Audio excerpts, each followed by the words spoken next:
O que eu posso dizer para vocês é que entre Abel Ferreira e Sociedade Esportiva Palmeiras está tudo muito bem. O Abel é muito identificado conosco e nós da mesma maneira, muito identificados com todos da comissão técnica. O trabalho do Abel é muito bem avaliado por nós e eu queria tranquilizar o torcedor palmeirense que está tudo tranquilo com o Abel Ferreira em relação ao Palmeiras, em relação ao nosso projeto. Obviamente que a gente entende o posicionamento do torcedor, a gente sabe que o torcedor é movido pela paixão, quando perde fica feliz, fica triste, e quando ganha fica feliz. Então, a gente sabe que o torcedor é passional. Alguns curtem mais o momento de glória, momento vencedor, um momento histórico, campeão da Tríplice Coroa, campeão da Libertadores, que era um desejo muito grande da nossa torcida. A grande maioria entende o momento glorioso do Palmeiras, histórico, curte, e alguns, obviamente, agem de outra maneira, mas nós temos que respeitar todos. Os torcedores estão assim, cada um age de uma maneira, todos têm o nosso respeito, mas a gente tem total convicção no projeto, total convicção no nosso trabalho, total convicção na comissão técnica, e o Abel está absolutamente alinhado conosco, com o nosso projeto, e o Palmeiras da mesma maneira. Quando a gente trabalha num cenário de pandemia absolutamente atípico, nós temos que redobrar os nossos cuidados. No final do ano, nós já temos preparado todo o planejamento para 21. A gente sabe que o grupo precisa realmente de alguns ajustes. A gente tem total clareza de propósito nesse sentido, aonde nós precisamos, e agora nós temos que tomar o cuidado necessário para que a gente não complique a situação do clube para o futuro, porque no presente é muito fácil tomar uma decisão. Meu mandato acaba daqui 7, 8 meses. Então, seria muito confortável eu contratar agora 3, 4, 5 jogadores, jogar para a torcida e acabar o meu mandato muito feliz, com vários títulos. Eu consegui conquistar um campeonato brasileiro como presidente, um campeonato brasileiro como vice, uma Copa do Brasil como presidente, uma Copa do Brasil como vice, um campeonato paulista e uma Libertadores. Então, seria muito cômodo a minha situação agora. Contrato mais 3 ou 4 jogadores de ponta, saio com um time absolutamente bem montado, um time estratosférico, e as consequências virão no futuro. Isso a gente não pode fazer.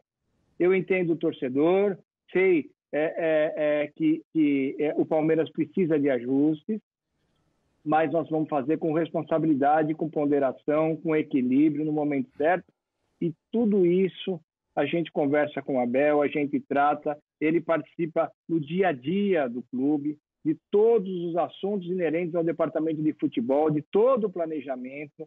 Então, aonde o Palmeiras tem necessidade, a gente debate nomes, a gente debate possibilidades, a gente, inclusive, fez algumas negociações. Agora, nós não vamos trabalhar de forma irresponsável. Sobre calendário, o que eu posso dizer é o seguinte: se nós compararmos os campeonatos aqui do Brasil e os campeonatos da Europa, com números de jogos, vocês vão chegar à seguinte conclusão: Champions, Libertadores, as Copas, a Copa do Brasil, o Campeonato Nacional, o Campeonato Brasileiro. Os grandes países da Europa trabalham dessa maneira. Qual é a diferença entre o Brasil e os campeonatos europeus? É no campeonato regional.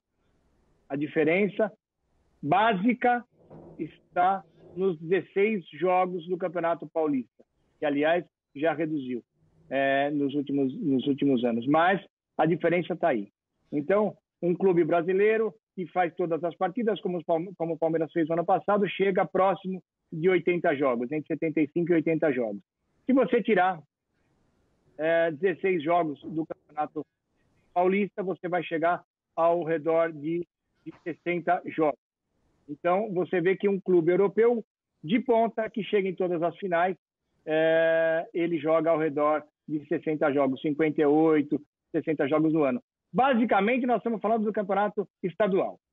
Então, a discussão é essa.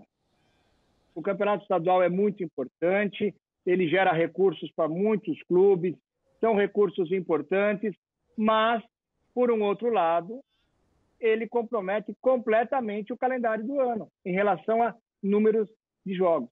Porque na Europa você também tem campeonatos nacionais, você tem as Copas e você tem a Champions. Agora, da mesma maneira aqui, qual é a diferença? É o campeonato regional.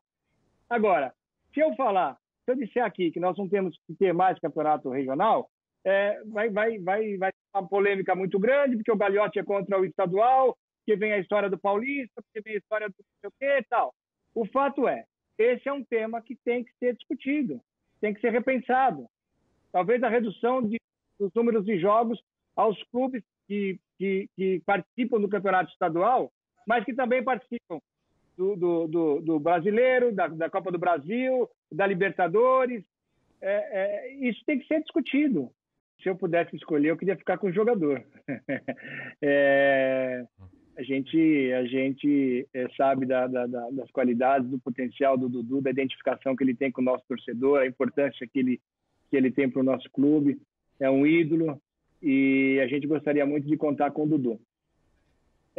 A situação é a seguinte: eu conversei ontem com o Dudu, ele está retornando hoje, ele ficou alguns dias no Brasil e nós temos um negócio já definido. É um empréstimo de 1 ano e se o clube quiser adquirir 80% dos direitos federativos do Dudu, dos direitos econômicos, o clube tem que pagar 6 milhões de euros e esta sinalização tem que ocorrer até o dia 15 próximo, do mês de maio. Não ocorrendo, o Facincani, se o clube não exercer, o Dudu é jogador do Palmeiras a partir de junho. É simples assim.